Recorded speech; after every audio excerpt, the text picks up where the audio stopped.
Hello, friends. Welcome to the ATC Double Cut. I am Micah Woods, and I am joined today by my good friend Bjarni Hannesson from Iceland. He is the golf course manager at the G Moss Golf Club. Bjarni, can you give us the full pronunciation? Yeah, it's quite easy. It's Golfklúbbur Mosfellsbæjar. Uh, rolls off the tongue smoothly. Mosfell's by Bayer. Mosfellsbæjar. Yes, Moss Mountain Town. That's direct translation. Moss Mountain Town. Yeah. Moss Mount. Yeah. Well, there is Iceland uh, is does have a lot of moss that I saw on rocks. I believe Yes. I saw moss on rocks and not so many trees.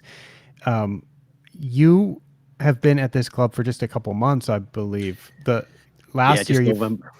Yeah. November, okay, because Yeah. we talked I think in September, and you had been at Nest Golf Club just finishing up there, and you've Yep. moved across the city. Yeah. We are pretty much opposite end of Reykjavik. So, yeah, takes 30 minutes to drive between them, which is unbelievably long in Icelandic Yeah, don't get stuck in traveling time. traffic.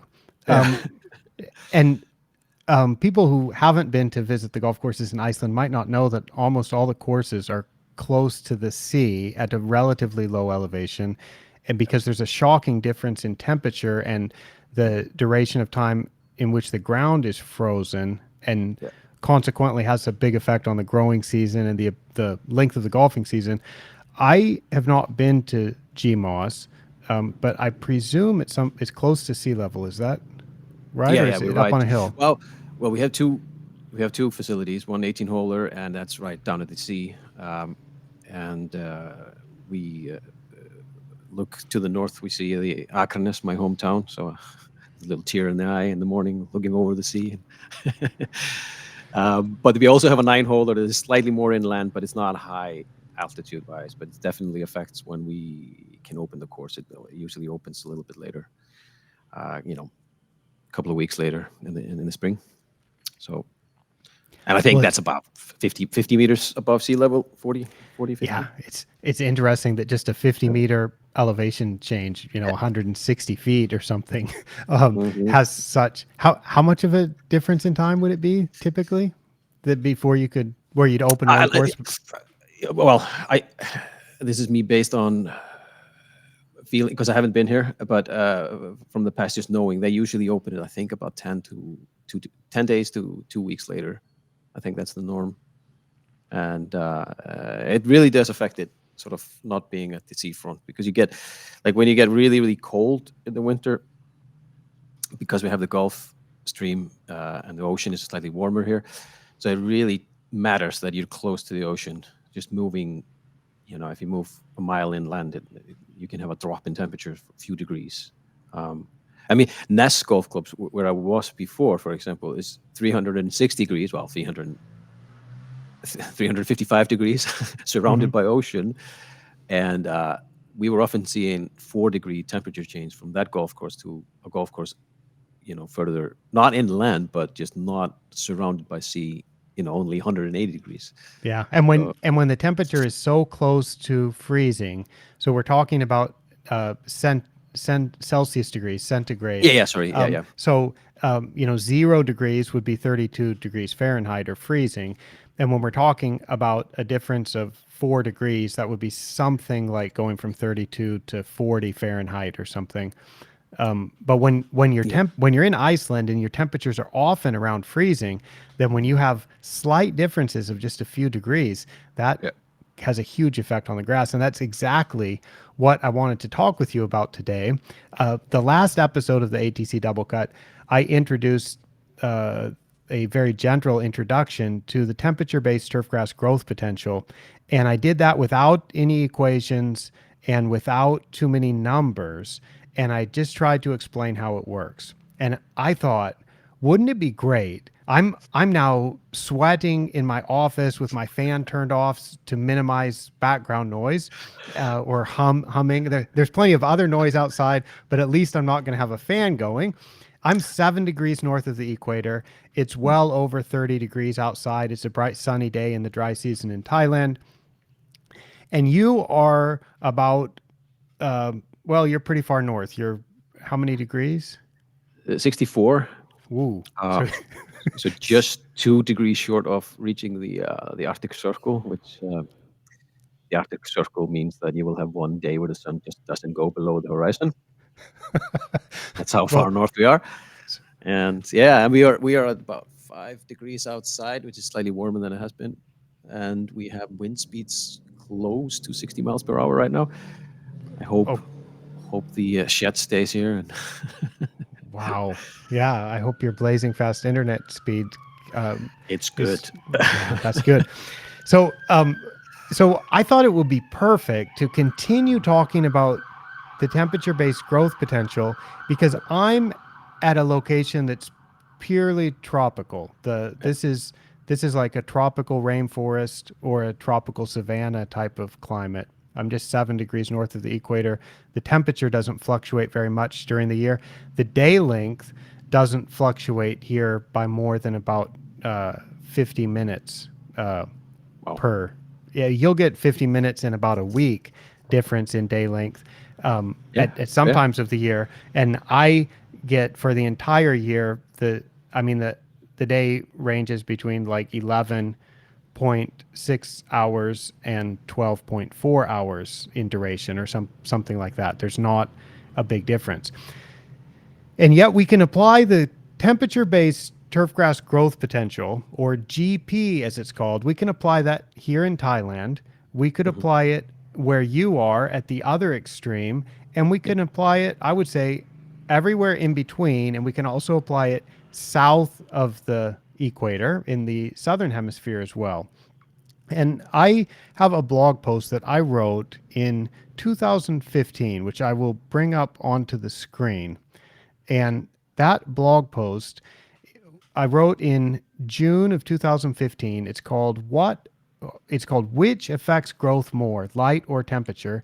And it followed a visit that I'd made to Iceland.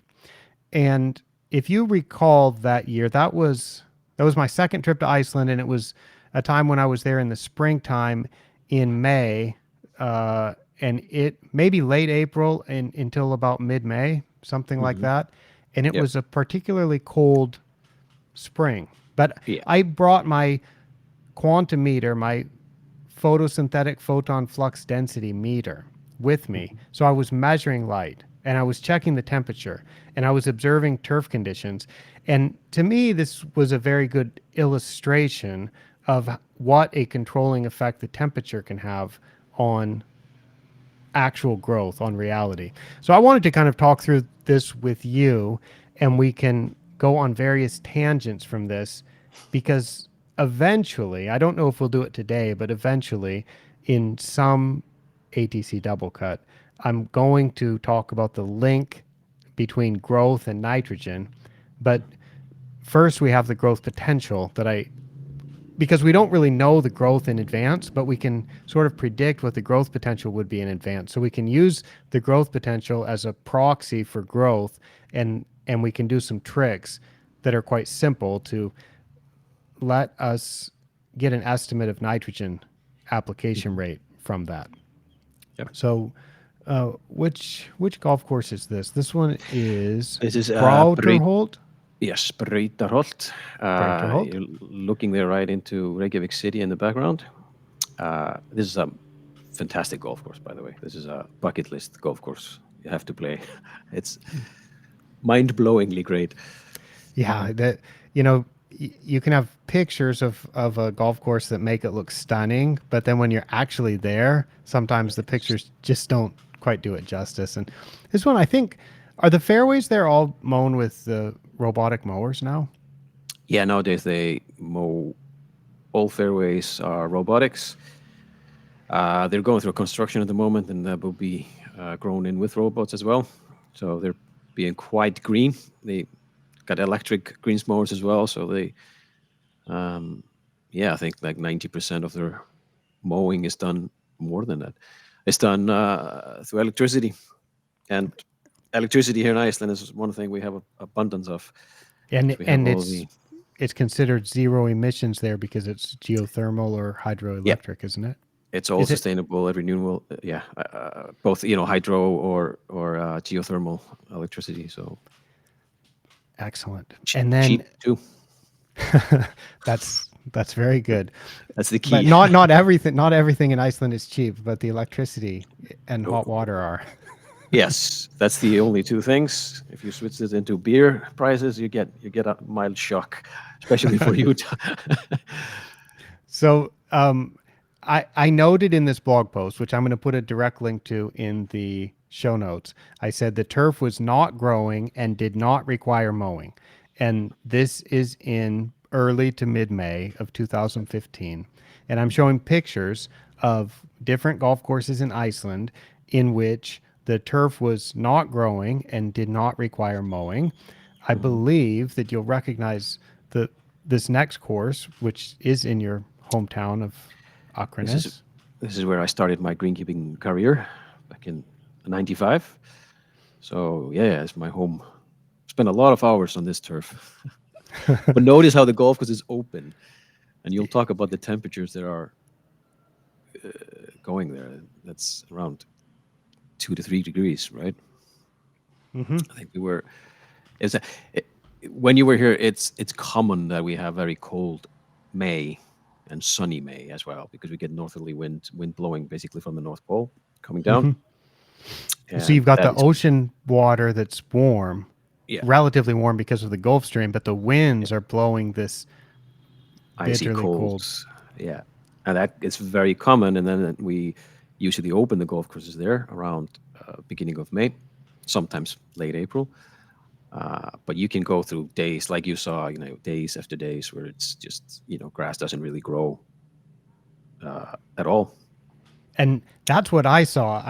I um I was just staying there week after week. I stayed there for about a month, Hmm. and I brought my PPFD meter, my Field Scout quantum meter, and I was measuring the photosynthetically active radiation with that. And the days were long. In May, the sun was coming up sometime between 4 and 5 a.m., and the sun was setting between 10 p.m. and 11 p.m. And so I actually measured, and I've got this in the blog post, on sunny days, the PPFD, which is the instantaneous photosynthetically active radiation in moles of photons per square meter per second. It was above 1,000, and 1,000 is the light saturation point for C3 grasses. It was above 1,000 from about 9:30 a.m. all the way until 5:30 p.m. So Yeah. there were 8 hours a day in when I was there that May. There were 8 hours per day, 8 consecutive hours. And as you see, there's not a lot of trees there. No. If you're listening to this, just take our word for it. These are Yeah. windswept, grassy, open areas with big mountains from which the wind can come sweeping down. But that's 8 hours a day, consecutive hours with PPFD at the light saturation point, meaning the grass can't use anymore. And the average,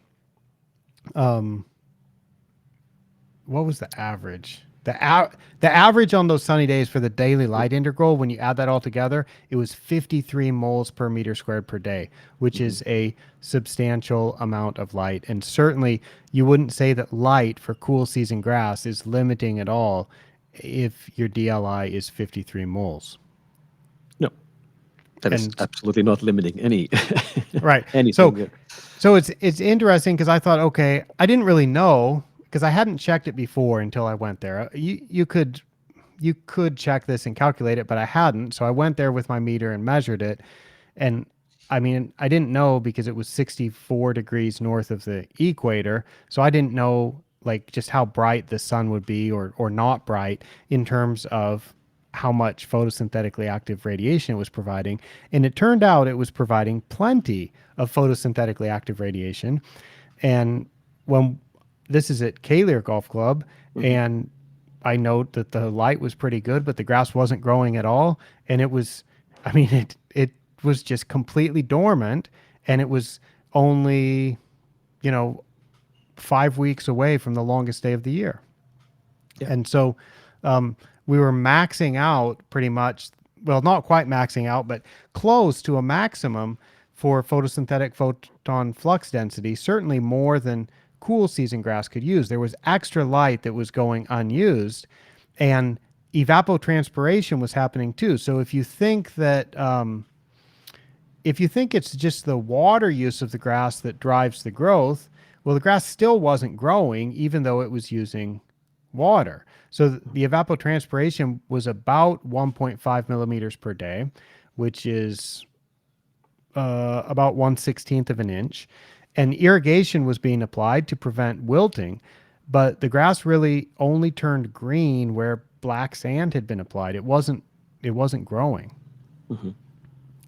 Yeah, this And is you can see on this screen was a bit greener than the others. That's not nothing to do with the irrigation that's being applied there. It's just that green was heavily top dressed before frost events. Sometimes do that to protect it, and our top dressing sand is always black here, and that helps.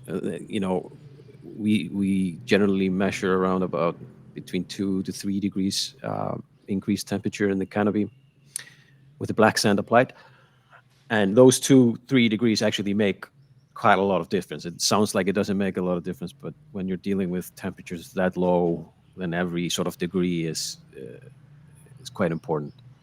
yes, yeah, which I saw also because there were a couple skips on one of the grains where I'd seen where the black sand top dressing had been applied, and where there was gaps between the top dressing, between the spreader Hmm.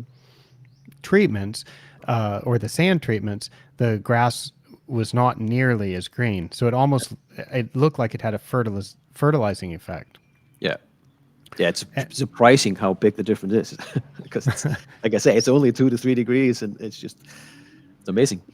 So what I hope people will get from this conversation is where I'm trying to make a case that temperature in this extreme situation has an almost completely controlling effect on whether the grass was growing or not. Certainly what the above ground growth was. So I wrote in the blog post, I said, what is going on with irrigation being supplied and photosynthetically active radiation reaching the turf in large amounts, but the grass not growing at all? The reason for that was the temperature, which was too cold for grass growth. And I have a chart that I show the average daily temperature from April 28th until May 11th of 2015, and the average daily temperature never exceeded 3 degrees Celsius. Um, which, if you calculate the growth potential for cool season grass, you're going to get a value of something like 0.05 or something. It's going to be a quite a low Yeah. growth potential, maybe Yes. even lower. Yeah. And And that's let's see. certainly what was going on. There was not a lot of growth taking place. So Yeah, so it just and on May 5th, the average temperature was zero. May 7th, the average temperature was zero. This is Celsius, so that means the average 32. temperature was 32 degrees Fahrenheit. And on May 8th, which didn't help anything, the average temperature was below freezing, Yeah. -1. So in that case, that's what was going on. The temperature was completely limiting growth. And what the growth potential is simply a way where we take the temperature, and instead of using a number like -1 or 4 or 5 to represent temperature, we run it through the growth potential equation, which I've described as a utility function, and it converts that number into a number between 0 and 1. Or if you then multiply it by 100, you have it in percentage units, and you've converted the temperature then to a number between 0% and 100%. And what if it's 100%, it means the temperature is the same as the optimum temperature for growth. And if the temperature is I'm sorry, if the growth potential is 0 or close to 0, it means your actual temperature is very far from the optimum temperature for growth. Mhm. And oh, the next chart shows the actual growth potential. No, it's not even that high, Bjarni. It's Wow. We were well, off by more than tenfold, right? yeah. Well, that's something we're talking about. Yeah. I think there's a way to improve this the low temperature performance of the growth potential equations, Mhm. which I've kind of stumbled across. And so at moderate to optimum temperatures, the growth potential number is identical basically as with the current equation, but there's an adjustment that we can make to the way that the growth potential is calculated that may give it better performance at low temperatures. But right now, the highest growth potential we got was 0.02. So that is 2%. And at 2%, basically the grass is not growing. No, So it's safe to say, yeah. yeah. So, I concluded this post by saying this controlling effect of temperature on the ability of grass to grow is one of the reasons I find the GP so useful.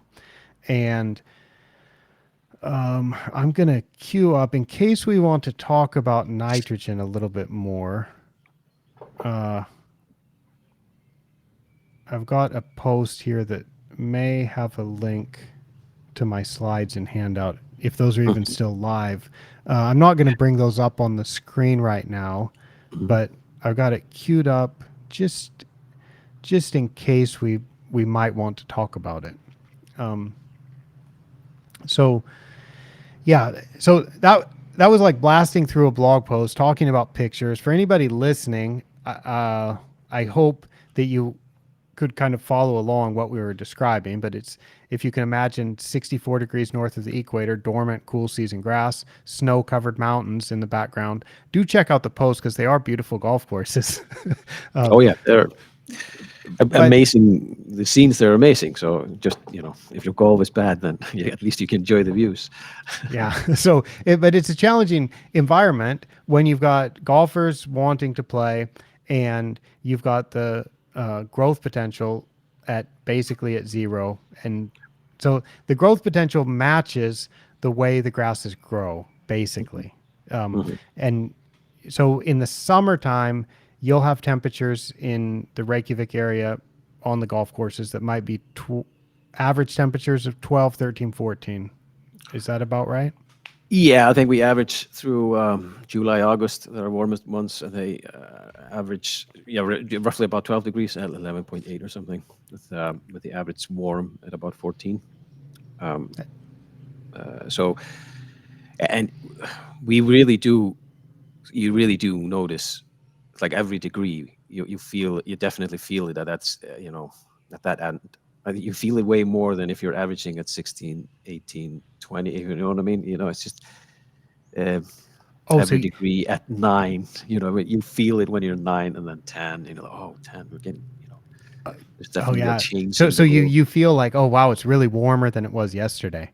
Yeah, and I, always when we get days where we hit average above 12 degrees, of 24 hours of more than 12 degrees, then you really see how the turf just denses up way better and just makes things a lot easier.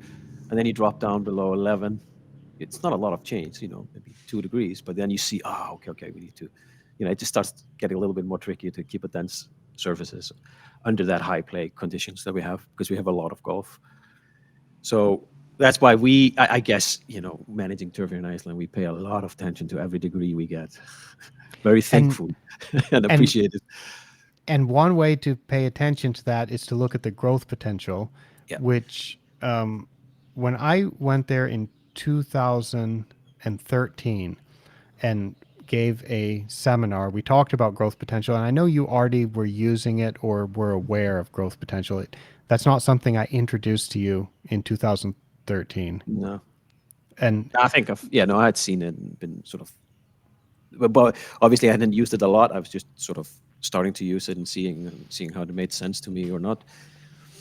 And yeah, and it made a lot of sense to me. You look at it and you're seeing how you sort of you had a number now that what I was thinking in my head sort of start making sense according to those numbers, and they start sort of linking up. But but like we probably talked about before, is that you still have to use your eyes. but, but it's good to have that number to sort of make things make sense, because sometimes you're looking out there and you're thinking, okay, you know what, I would like to see more growth or whatever, and then you start looking at the numbers and you're like, oh well, no, actually it makes sense that things are a little bit slow at the moment.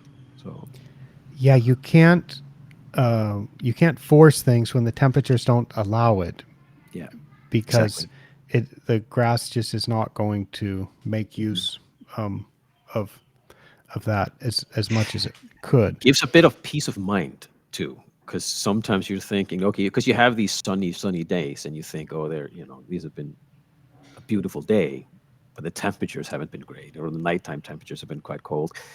And it sort of gives you a little bit of peace of mind when you're sometimes, because in the past often you were thinking, oh, why are things not picking up a little bit, and then because you hadn't been following or tracking the temperatures so accurately as we do now. Hmm. But now when you see it, you think, okay, well, the growth potential is actually just 7%. Yeah, Calm down.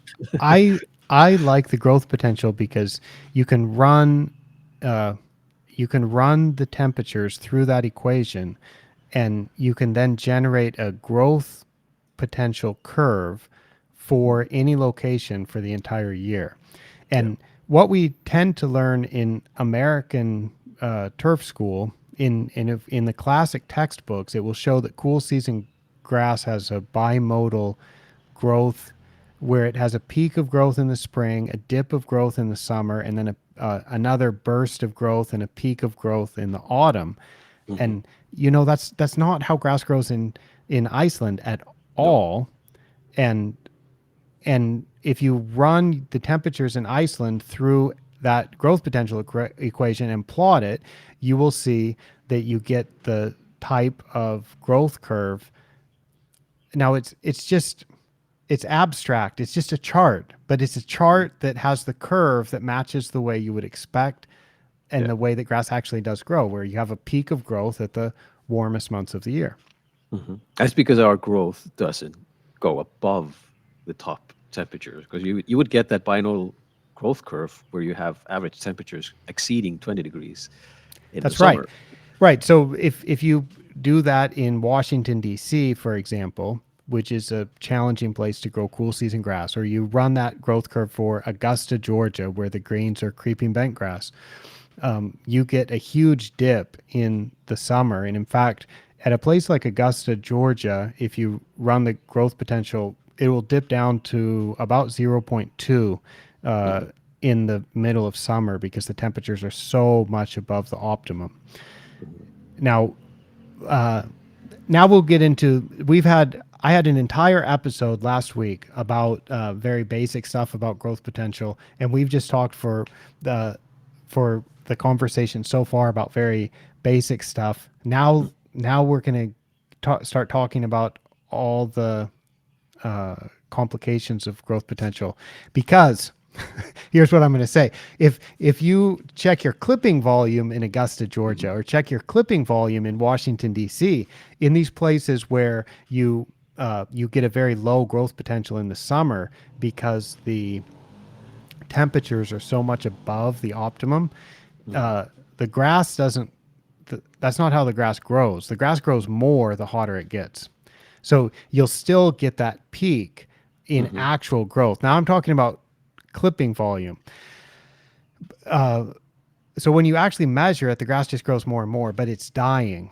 Hmm. It's in the process of dying by growing too much, which is why eventually, when you go to Miami, you don't have cool season grass anymore, because if you have a long enough duration of time at those supra optimal temperatures, at the temperatures that are way too high for cool season grass to grow well, where the growth potential curve dips way down. If you have that for 2 or 3 months, like you do in Washington D.C. or Augusta, Georgia, with very good management, with very careful management, you can keep the grass alive.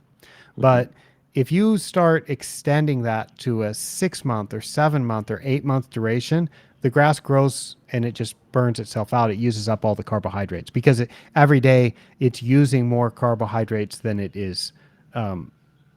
storing through producing through photosynthesis.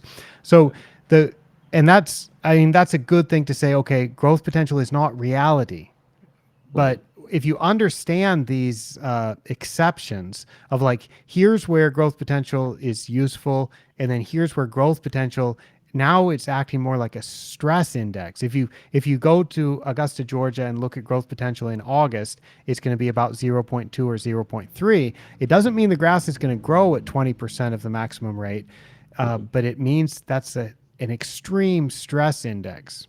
Yeah.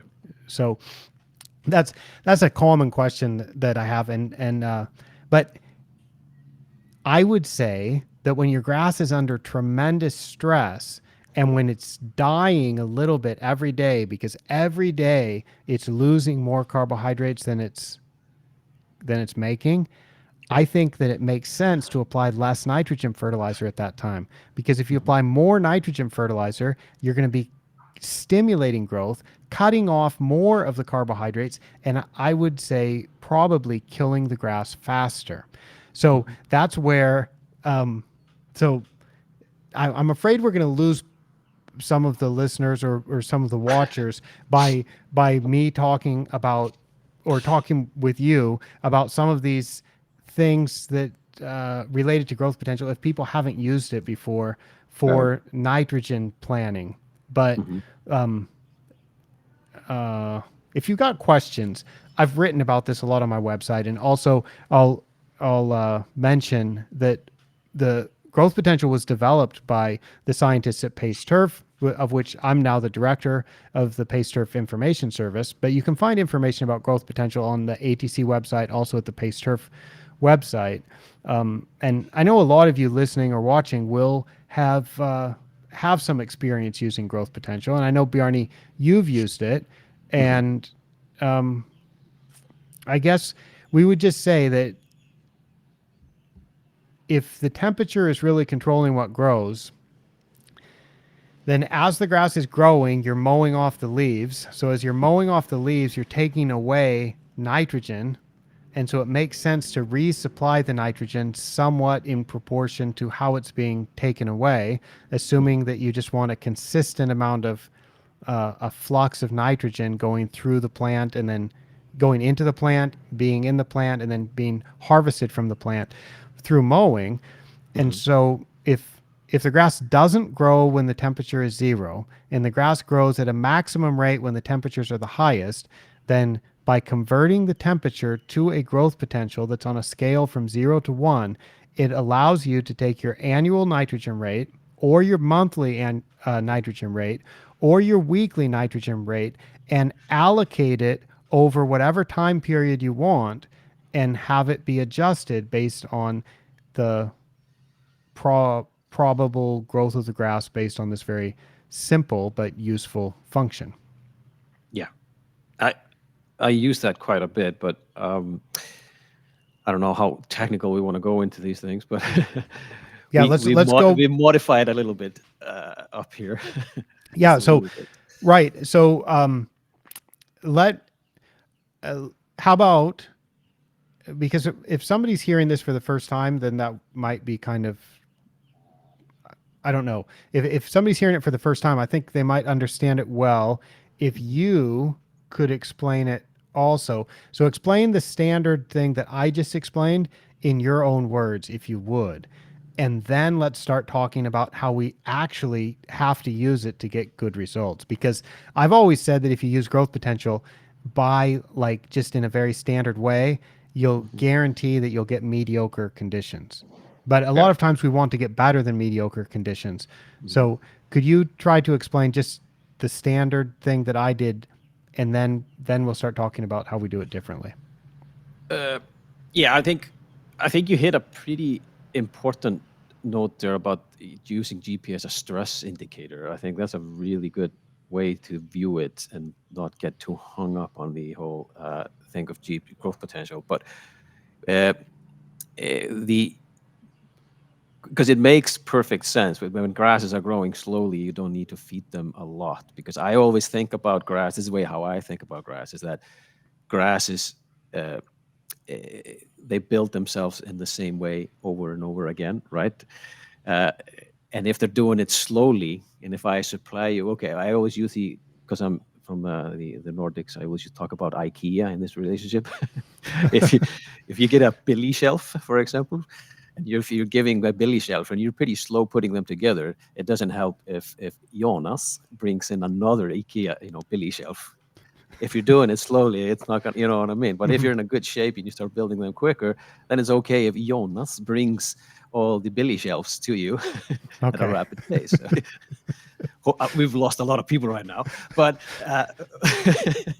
so it makes sense to me is that you bring the nitrogen coming in based on how quickly the grass is growing. So once it starts growing a little bit quicker, it needs that nitrogen to be able to grow in a healthy way. So that's why I like looking at the growth potential and seeing the temperature, and temperature being such a big influence of what we can't control. Obviously, water changes things and sunlight, and but we can sometimes affect that, um, especially water. If you got a good chainsaw, you can affect the sunlight a little bit sometimes. Hmm. So that's why I think growth potential is an excellent way of helping you making decisions. But I think the key thing about growth potential is to still use your eyes and see what's going on in your field. And I think a good idea is to not start using growth potential as a way of fertilizing for the first 1 or 2 years you're looking at growth potential. And the reason being is that you sometimes have to adjust your growth potential to your site. And I think here in the cold, I hope I'm not going too far ahead here, but here in the No, cold, the that's way I use perfect. it, the what we have found, but mind you, we have I have conditions here that are low temperatures for a period of time where you have a lot of golf because of long sun hours. Because people can golf in May pretty much 24 hours. So we can sometimes see 300 to 400 rounds a day with almost no growth. And usually what we find is that we need to sort of we need to double the amount of nitrogen in the beginning of the season, and once we hit the temperatures of around 10 and above, so maybe 10 to 12 degrees, then we can sink nicely into growth potential uh, and feed according to that. And I found over multiple seasons now, I started using this in 10 years ago. I'm just realizing it's 10 years ago.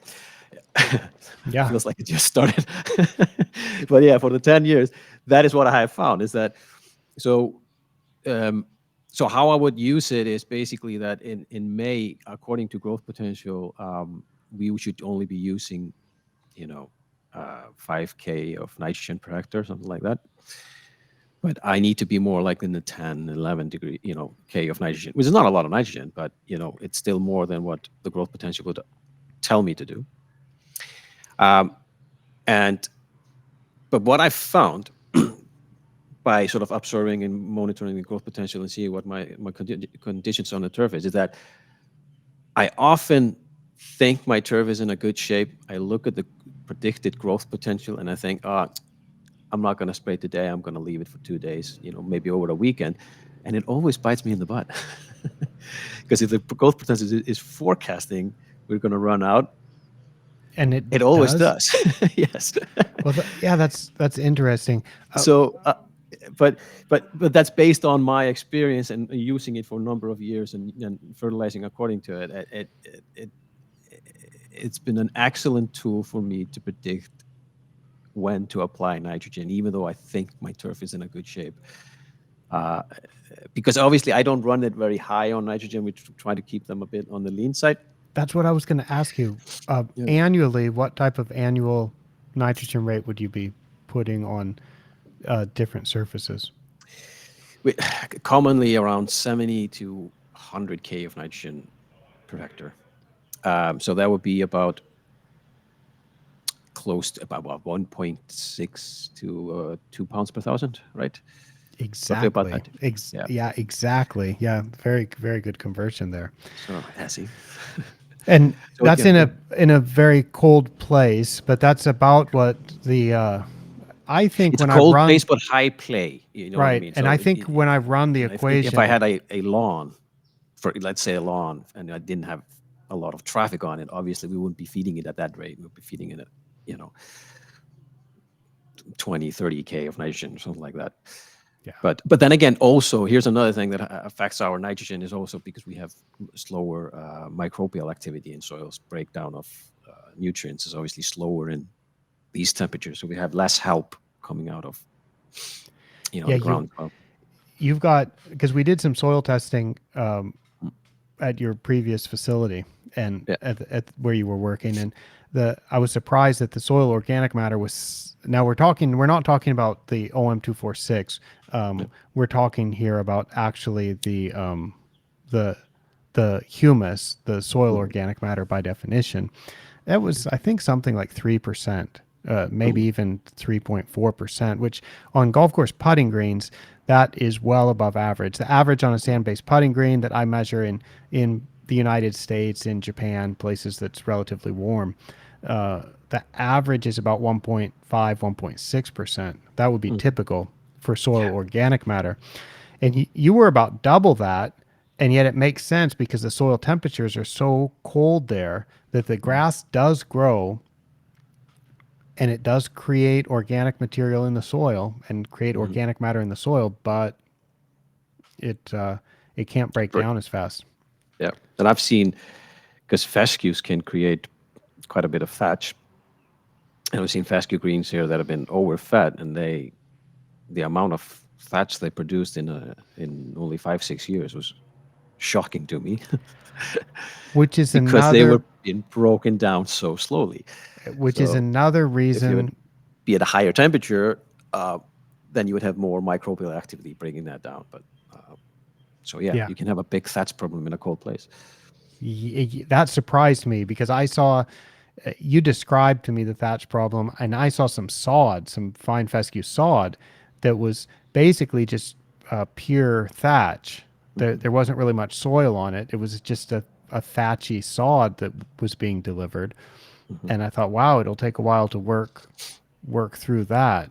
Yeah. And I hadn't thought that in such a cool place the grass could grow so much to create so much thatch, but it happens, and that's where I think the growth potential can also be useful of just saying, look, compared to other places in the world, that's another thing growth potential can be used for. You can calculate growth potential for St. Andrews, Scotland. You can calculate it for Reykjavik. You can calculate it for London.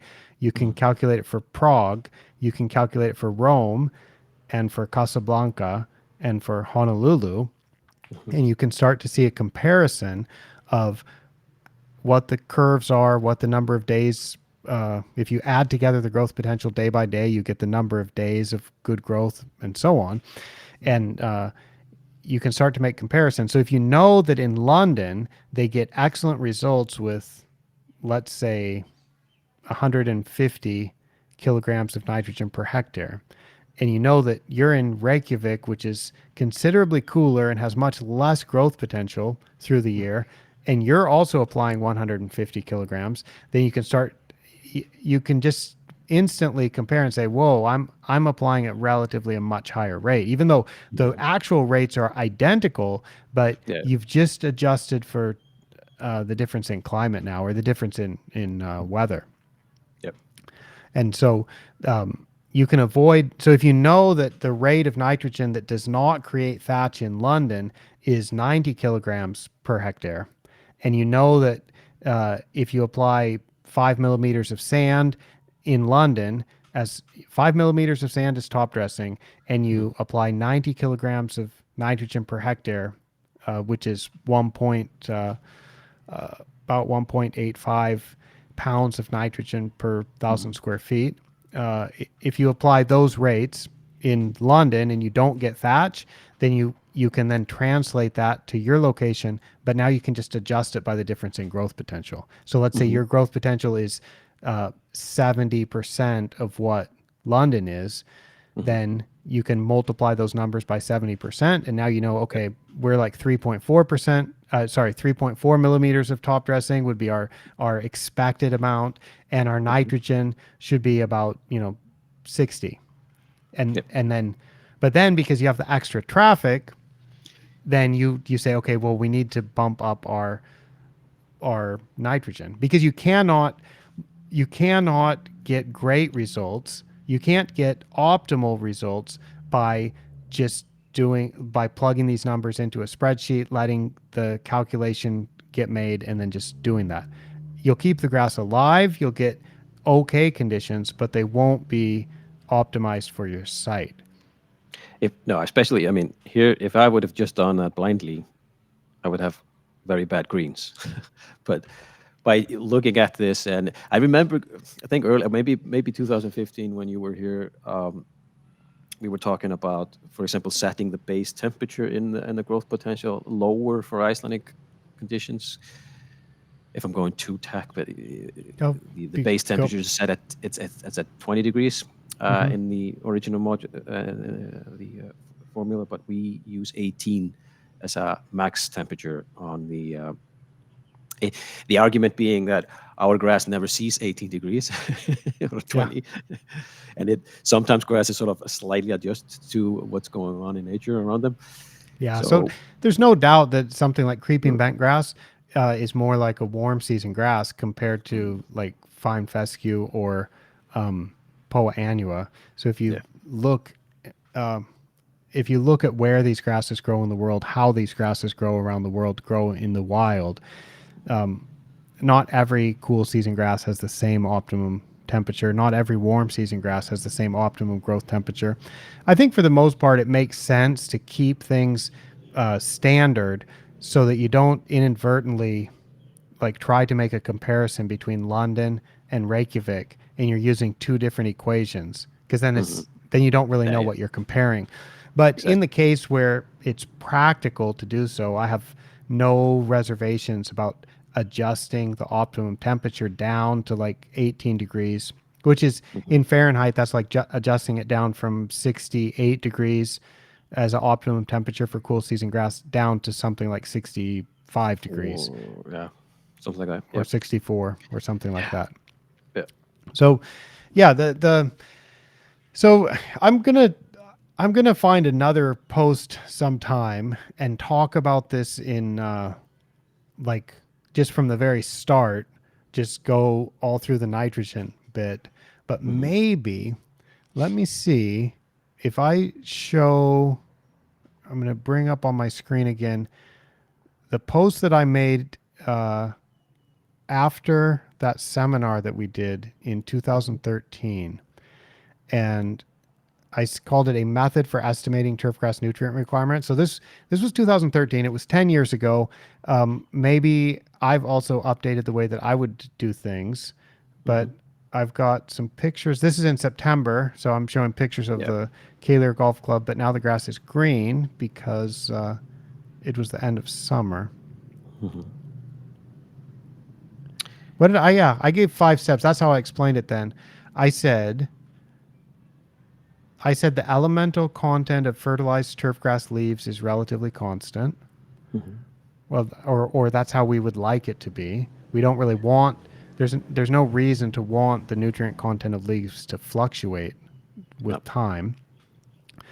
I said the amount of nitrogen used by the grass controls growth and uptake of the other nutrients. That is correct and supported by research. Yeah. I said a temperature based growth potential can predict how much nitrogen the grass can use. And that's what we've tried to explain without ever Hmm. showing the equation, without showing any charts, Hmm. just by saying, if I'm in Thailand right now, the growth is not limited by temperature for warm season grass. If you're using grass that's adapted to your location, then if I'm using grass that's adapted to grow in tropical Thailand, it's not limited by temperature right now. But your grass right now in Iceland is not growing. You said the temperature was uh It's about 5 degrees outside, but now, it's but now you might that be I mean, limited by light too. yeah, now we're limited by light because we only have about 6-7 hours of light right now. Yeah. So, by the way, in May we were up to about 17 when you were here, beginning of May. That's 17 of sunlight, 7-8 hours. I Yeah. don't think. Yeah. Did we have? We don't go fully dark then, do we? Well, it was like twilight for me when I would go Yeah. after sunset or before sunrise. It it was not pitch dark outside. A nautical twilight is it called? I Not, think. yeah, that would be the correct term. Um, Yeah.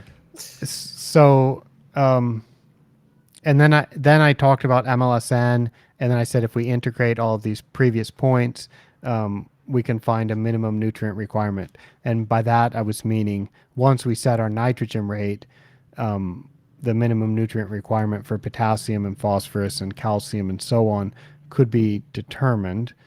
And That all yeah, makes sense. I don't think I need to show the slides in the handout, but Hmm. I'll put a link to this post for anybody who wants to link through to see what Bjarni and I talked about when I gave that seminar in Iceland 10 years ago. It's yeah, I mean, I think the next time that I do a ATC double cut and talk about the growth potential idea, I'm going to show charts and show some numbers and show how I actually work through it. Hmm. But what we've been trying to do is just make it intuitive so it just makes sense. Because like I want people to understand when the grass is not growing, adding fertilizer is pointless. And when the Hmm. grass is growing rapidly, if you do not apply enough nitrogen, then the grass will cease to grow rapidly. And yet, assuming that water is not limiting and it's going to have enough light, if the temperatures are high for cool, there's always enough light for cool season grass, basically. When Hmm. we're not talking about growing grass under a tree or something, but if if you've got plenty of light, plenty of water, and you starve the grass of nitrogen, that tends to lead to an unhealthy grass Hmm. plant. And for professionally managed turf, that's generally not what you want. And so But the just to clarify one thing, because I realized you were saying putting in lower nitrogen when the grass is not growing, and I just said we put double the amount that the growth potential tells us to apply in May. Mind you, it's still not a lot of nitrogen for an yeah, entire month. We're talking about maybe 10K of nitrogen, which is zero point 0.2 yeah, pounds per right, thousand for an entire month. yeah, Uh, and that's so it's still low. We apply more in July and August when the temperatures are higher. So mhm. just so And people don't get confused. yeah, and I think, are you familiar with what Jason Haynes has called the turfgrass speedo or the Yep. growth ratio, where he Hmm. measures the clipping volume and he compares the clipping volume to a growth potential adjusted Hmm. clipping volume, like Yeah, a, yeah. a predicted clipping volume. So if growth potential is 1, he would expect to get 2 liters of clippings per 100 square meters or Hmm. 20 milliliters of clippings per square meter. If the growth potential is zero point 0.5, then his standard amount of clipping that goes in the denominator, if the growth potential was 50%, then that would be 1 liter of clippings per 100 square meters or 10 milliliters. And so that's a way to kind of track how things are. And there's something else that's a ratio that I call the Genki level, or if you want to not use Japanese slang, that's a normal word. It means good or healthy, but in the way that I'm using it, it's slang. Yep. But you could also call it a growth level or something, or GL. So in that case, I express that as the amount that we're pushing the grass. So it's how much nitrogen I'm actually applying compared to the standard amount of nitrogen that I would apply if it's just tracking exactly by growth potential. So what you're saying is if we're using the regular growth potential equation, you're you're applying a Genki level amount of nitrogen that is greater than one in the Mhm. shoulder seasons as you're coming out of winter. Do you do it going into autumn also, or just No, coming no, out no, of winter? no, no. It's just in the uh, in the spring because there's more play in May than in September. So when September, when temperatures start dropping down again, uh, it's fine for us to follow the sort of the this line. I think it's. I mean, like I say, it's probably more to do with play and the nitrogen than necessarily. If I had a plot of turf that I would have no traffic on, I would probably feel easy following the growth potential. But just with But the you, amount of play that we get there during the cold temperature, we need to push that. So the Genki level would probably be like 2, something mhm. like that, in May. And then June, we would probably be 1.23, something like that. And then so July, we go to 1, and follow through into the autumn.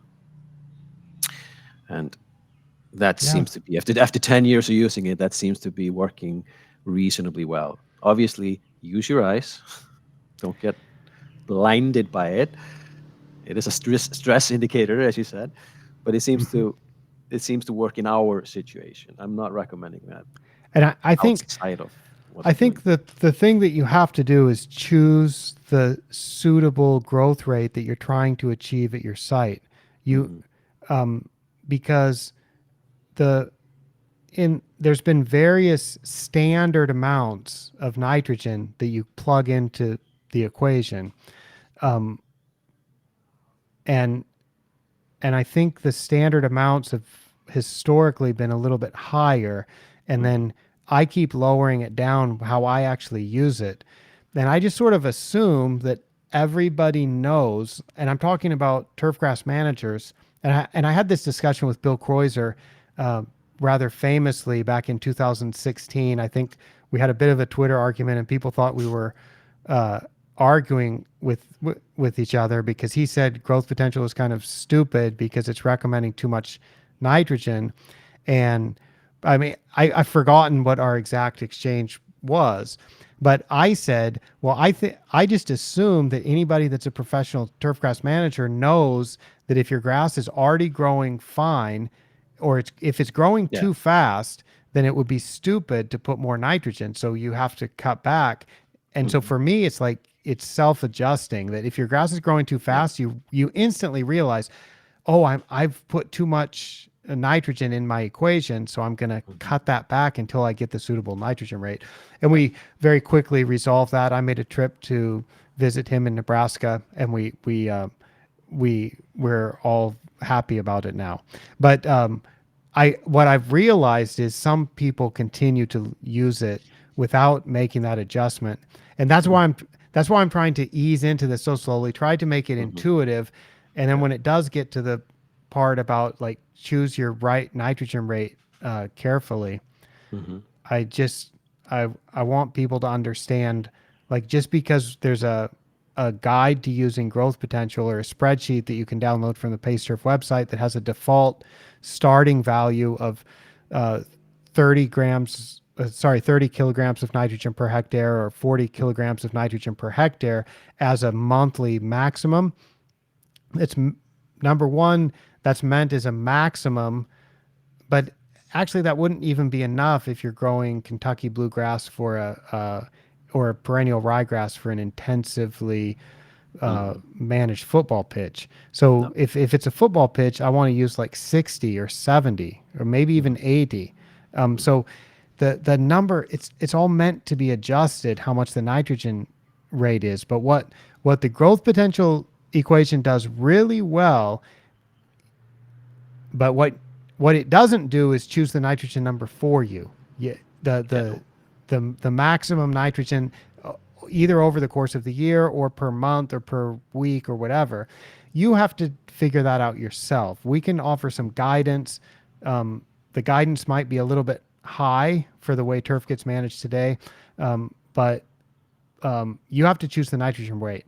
But what the growth potential equation does extremely well is once it gets that input of the nitrogen rate, it then allocates it over the year or over whatever duration of time you're looking for, it allocates that really well based on the optimum temperatures for photosynthesis.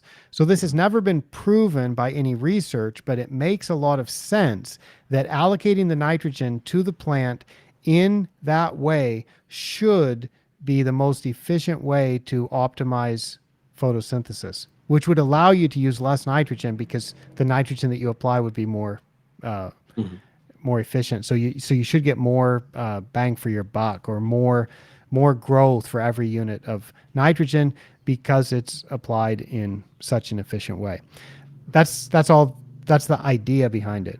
But where I see people go wrong is just like they plug in the number and they don't adjust it, and then their grass is growing too much, and then they start getting thatch. And I'm like, why didn't you adjust it? I thought you knew you're supposed to adjust it down. So Yeah. The thing, like I say, it's a good idea to create a spreadsheet or something where you can track it and spend a year going through a season and just looking at those numbers, not necessarily using it as a decision-making tool when you're sort of trying to get used to it and understanding what it means in your area, play around a little bit with the numbers and just sort of figure it out. Because if you go blindly and start applying, then, like you say, that's where you get some problems. But I think like I said, I've been using it for 10 years now. I find it weird not looking at it.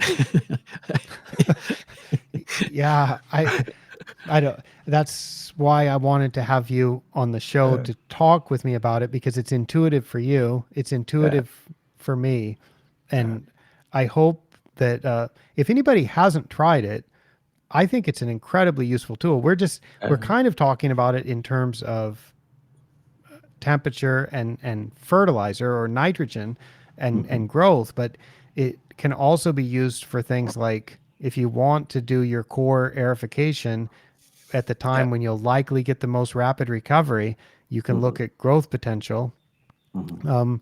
and you can see the growth potential windows where you can expect to see the most rapid growth, and you can You, look at you the can use it as sand. a tool to argue it for your course committees or whatever. If you think you need to core it, sometimes showing them a number that says, "Look, 100% right here.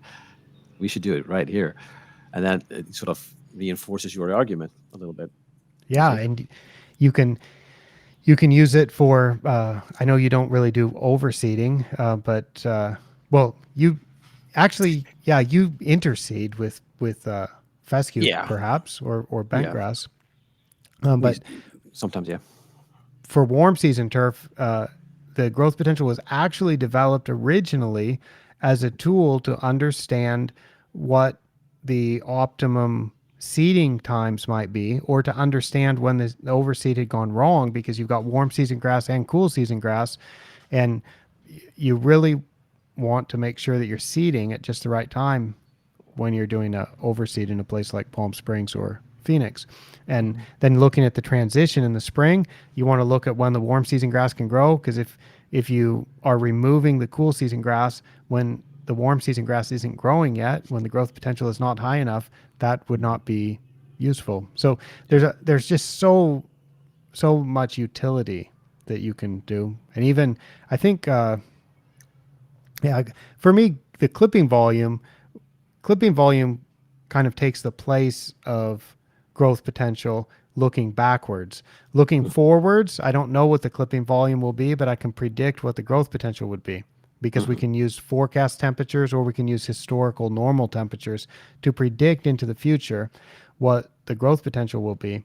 So I use it as a planning tool, and then as an analysis tool looking backwards, I will implement or I will make use of some real measurements, something like clipping volume, looking at what was actually done, looking at how much fertilizer I actually applied, how much the grass actually grew, and maybe expressing that as a ratio together with the growth potential. But yeah, Yeah. it's The way I use it quite a lot is like looking at my clipboard. If I see my clipboard trending downwards, but the greens look nice, they're visually, playing really nicely, and then I see the growth potential maybe jumping up a little bit. And sometimes when you look at your greens, you think, I don't need to feed them right now because I think they're going to be great. But when you see this trend line, I know, Bjarni. You gotta have to go out there, hit it with just a tiny amount of nitrogen. We usually apply about 5K per hectare per application, and that's where I've learned from using the GP. Because in the past, I might have thought I'll be fine for the weekend. You come on Monday, dear Lord, I got it Yeah. wrong. But Yeah, it's now I start to trust the numbers, and I'm like, okay, this is an indicator. I'm heading downwards. Temperature is actually going a little bit up. Let's hit them 5K. Come in next Monday. Beautiful. So that's a tenth of a pound of nitrogen, yeah, or 0.5 zero point 0.5. grams Yep. per square meter. So, well, I'm glad that you get such good use of the growth potential, and I hope that this has been informative for some people. And I think it sets it up. Enough of us. I mean, I've talked about it. I've talked with you about it, where we're just trying to be very general about how it's used. Mhm. And maybe I'll do one more episode, or maybe two more episodes sometime in the future, talking about the maybe the actual application of like how I would choose the maximum nitrogen number and show some charts and stuff like that. But yeah, it's basically it's just intuitive. It's something very simple, Yeah. where it's just like, yeah, it's just a tool that it's easier to make these decisions of if you're going to add a little nitrogen or not, instead of Mhm. looking at, well, our temperature is 8 degrees and it's forecast to be 10 degrees. It it's not on a scale of 0 to 100%. And growth Mhm. potential, by being on a scale of 0 to 100%, somehow that just transforms everything Yep. to be extremely useful. So Mhm. it's nothing magical. It's just taking our actual temperature data for our site and putting it in a scale that is somehow remarkably useful. So when Larry Stoll and Wendy Galernter from Pace Turf came up with that, it was a great insight. Mhm. Definitely. Cool. Well, I'm done talking about growth potential. If you have a little more time, I'll ask you about the grasses at GMOS. Yeah. Sounds bad, doesn't it? GMOS. So, is it Mossy greens. fescue, poa, Yeah, bentgrass? Fescue. It's well, this used to be a 9 holer, and then they extended it to 18. So the newer greens are started off as fescues. Obviously, you have Poa creeping into it, but it's mostly fescue. The older greens are a mixture of Poa, Bants. Just a mixture of a lot of stuff. Um, so it'll be interesting for me to see how they behave. I have way larger greens now. They are we have 1.2 hectares of turf for greens, We're talking about which the is better 18-hole for the facility. 18 hole facility. Yeah, the smaller, the 9 hole is a very short course where you have your holes are mostly sort of 300 yarders par fours, less than that. Small greens, relatively small greens, and sees a less play, but still 26,000 rounds. The big one sees about 35,000 rounds over 5 months. So So that averages 7,000 rounds on um, 18 holes per month. yeah, Is that per right? month. Yeah, and obviously most of that play goes through sort of May, June, July, and early part of August. It's just the summer vacation time of Icelanders, so they play a lot of golf. Yeah. so And you will plan now. This will be your first growing season as yeah, the golf course manager there. So mhm. are you planning something like 100 kilograms of nitrogen per hectare, or about two Yeah, pounds of that's nitrogen per that's thousand? yeah. We've soil tested all the greens now. I managed to get some course in the late part of the year, um, and we're quite high on everything. Um, so we'll just I'm assuming 100K is a good starting point. You make sure you make the order for your urea and ammonium sulfates. And they're in the house, and we'll see how much we have to use. But it's always coming to a new site. It's you have to get a bit of a feel for things. For example, when I was working at Caelid Golf Club, talking about growth potential at Kaler, which has greens that are more similar to what we have here than I had at Ness, because Ness is more or less POA greens. So at Ness, the greens had to be growing at about 1.5, 1 point, close to 2 liters uh, per hundred. So that's 20, yeah, Mm-hmm. 15 to 20 milliliters per square meter to be coping with traffic and all that. But at Kaler, that used to be closer to 1 or 10 grams. So I'm assuming this will be more like running them at 1 would be acceptable because of fescue greens and all that. When you just have POAs, like they're a Yeah, different beast. yeah, that's why Jason for Poa because he's got creeping bentgrass mixed with Poa annua Yeah. in Canada on the Mhm. Sunshine Coast, and he's mentioned that if he gets closer to a daily average of about 2 liters per 100 square meters or 20 milliliters Mhm. uh, per square meter, when the growth potential is at an optimum, Mhm. then if he's getting that type of growth rate, then the Poa annua does really, really well.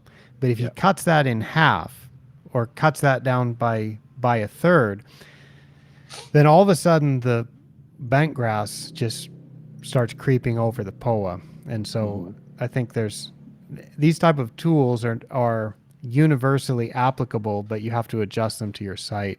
And Yeah. I think especially when you're dealing with mixed stands of different species and you want to favor one species over the other, Mhm. using tools like growth potential, clipping volume, being really precise with the amount of fertilizer that you're applying can allow you over time to just favor Mhm. consist day by day, month Yeah. by month, year by year. You'd favor one species over the other, and Mhm. at least at least in theory. Yeah. And I think it also, again, ease of mind for yourself, having these, what I find is like having these numbers, it just makes your decision making more, direct, if you feel better about your decisions. So, and I really, but it's going to be an interesting summer to see how it is, um, how this course behaves.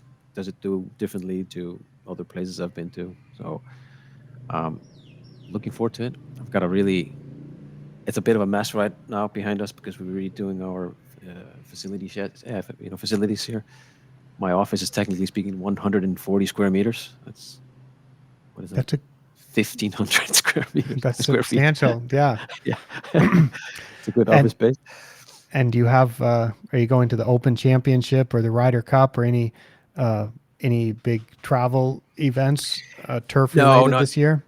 no. It's kind of hard for us to leave in the summer months. It's just because we run on a very large number of seasonals, very few full timers, and I get my time off in the winter months, but I have to sort of be here. And we're a busy place. This place is a really really busy one.